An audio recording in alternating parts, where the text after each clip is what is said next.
So we've got the cafe, and people who have been at the cafe knows what a great place it is to be and what great food it is, but we also grow plants. We are here to provide employment for adults with intellectual disabilities and to give them jobs, just to be able to work, because they all want to work. They want to have a job, because once they're out of high school, there's not a lot of opportunities at all for them. They're special people, and boy, I wish everybody could be like them. It touches your heart. You give thanks that you're able to do it. It's just a feeling that you don't get every day, and when you're doing it every day, you get it every day. It's a joy to be with them.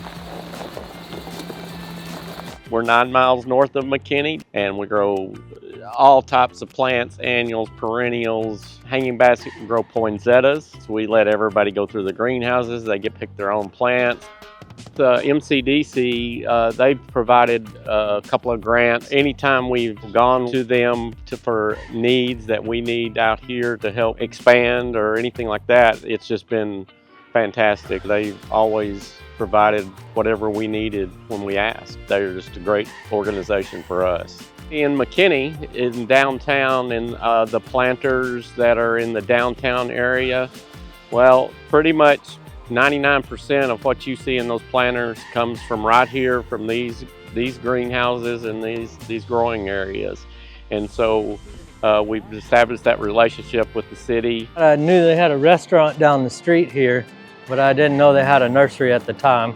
The relationship with Hugs, I was able to make it to where they could just grow things specifically for me. The quality's terrific. You know, I'm always satisfied with the results. You know, just the look on people's faces, the pictures at the bowls. I mean, that just gives me a lot of pride. When people come down here, they leave here with a different attitude. You know, you might not always have a good day, but you see something that's beautiful like that, it always tends to brighten your day.